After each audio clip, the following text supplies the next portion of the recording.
Bismillahirrahmanirrahim. Assalamualaikum warahmatullahi wabarakatuh.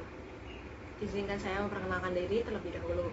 Nama saya Riza Nur Fahira dan saya dari Fakultas Psikologi Universitas Muhammadiyah Profesor Dr. Hamka. Pada kesempatan kali ini, saya akan menjelaskan mengenai burnout.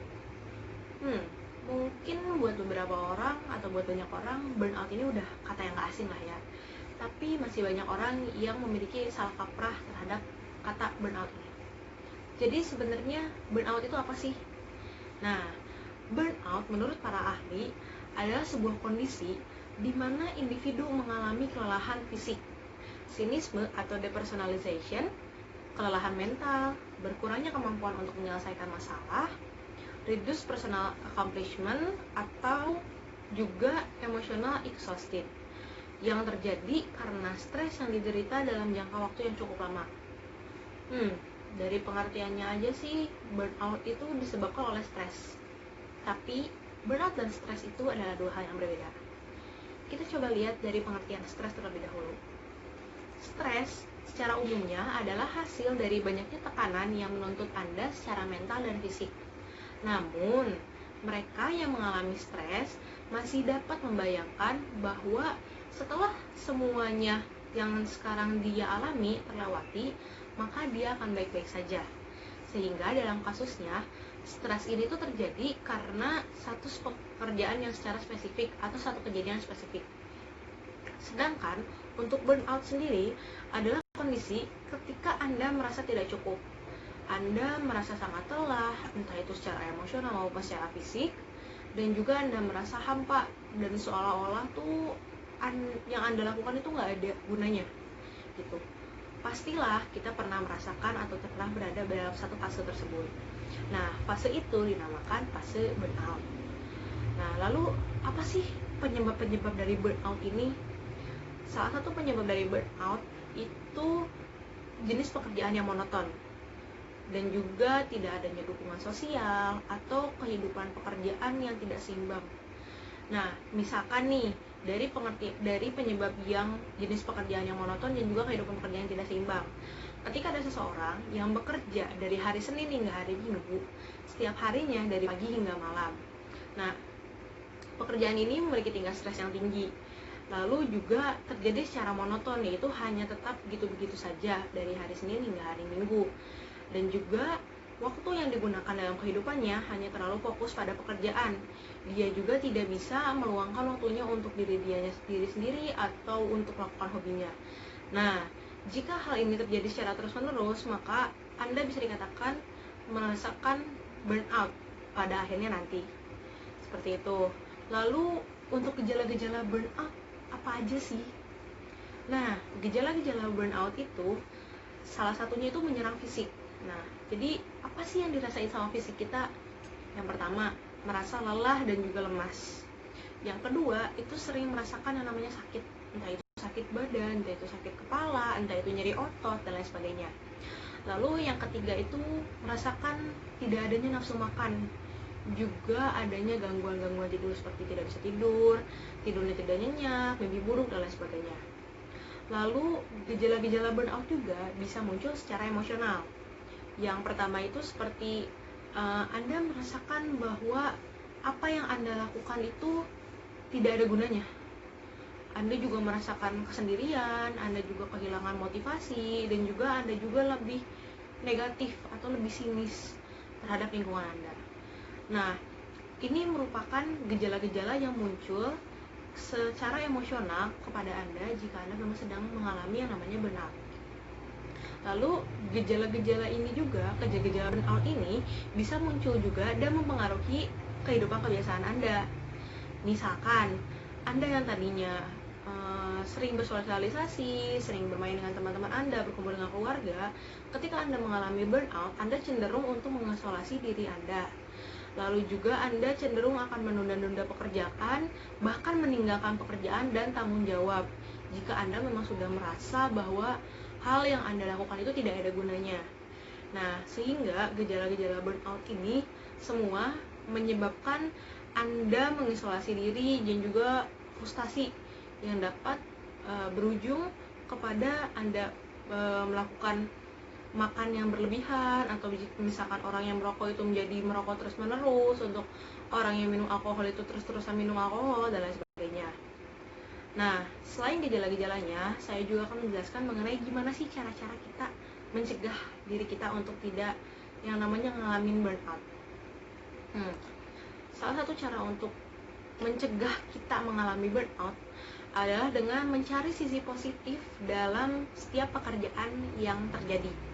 Misalkan ketika Anda diberikan satu tugas yang rasanya tuh sangat berat dan rasanya tuh kayak nggak ada ini nggak ada manfaatnya, ini apa sih, ini kayak cuman dikasih kerjaan tuh cuman biar kita sibuk aja gitu.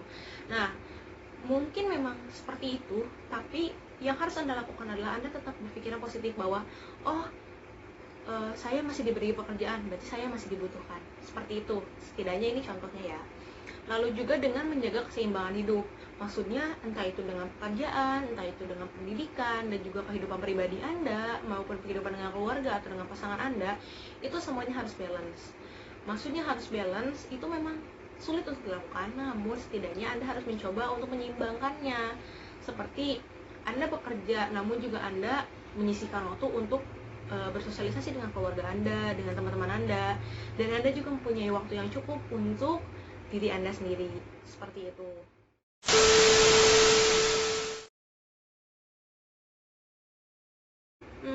Sebenarnya ada banyak sih cara dalam menangani burnout. Cuman mungkin kali ini kita bakal bahas lebih spesifik mengenai rekomendasi yang akan saya berikan, yaitu dengan refleksi diri. Sebenarnya ada juga sih cara-cara yang lebih mudah, kayak berolahraga, tidur yang cukup, menjauhkan orang-orang yang negatif dari hidup kita, dan lain sebagainya. Lalu juga bisa dengan kita berbagi cerita akan apa yang kita rasakan kepada orang lain. Tapi seperti yang kita tahu, nggak semua orang itu punya orang lain untuk diajak bercerita. Ataupun memang ada beberapa orang yang tidak bisa menceritakan apa yang sedang dia alami. Nah, untuk orang-orang yang seperti itu, dapat juga melakukan refleksi diri sebagai salah satu cara untuk melewati fase burnout ini. Refleksi diri adalah sebuah proses melihat kembali pengalaman yang telah dijalani untuk dapat menarik lesson learned bagi diri sendiri dan dilanjutkan dengan penyusunan sebuah action plan. Jadi refleksi diri itu bukan melihat diri sendiri kayak di kaca terus kayak bilang, oh hai gitu. Enggak, bukan. Refleksi diri itu bukan hal seperti itu. Jadi refleksi diri ini mempunyai 3 poin penting yang harus dilakukan. Yang pertama itu melihat diri kita di masa lalu. Kita harus lihat nih, seberapa jauh sih sebenarnya kita udah berusaha, seberapa jauh kita dari posisi start kita mulai sampai posisi kita saat ini. Itu sudah berapa banyak yang kita lewati, berapa banyak yang kita selesaikan, rintangannya dan lain sebagainya. Lalu fase yang kedua adalah fase di mana kita melihat ke depannya. Kita melihat nih, oh saya nanti di masa depan pengen punya keluarga yang bahagia, saya pengen punya barang sekian, saya pengen punya ini, saya pengen punya itu, saya pengen bisa begini, saya pengen mencapai hal seperti ini. Itu diri Anda melihat Anda di masa yang akan datang. Nah, hal ini juga perlu dilakukan selain untuk melihat masa yang telah dilampau. Karena mau tidak mau, setelah kita melewati apa yang telah kita lewati, itu untuk tujuannya yang di masa yang akan datang. Jadi kita harus benar-benar merencanakan apa yang akan kita ingin capai di masa yang akan datang. Lalu sebagai jembatannya antara masa lalu dan masa yang akan datang adalah masa yang sekarang, yaitu fase ketiga.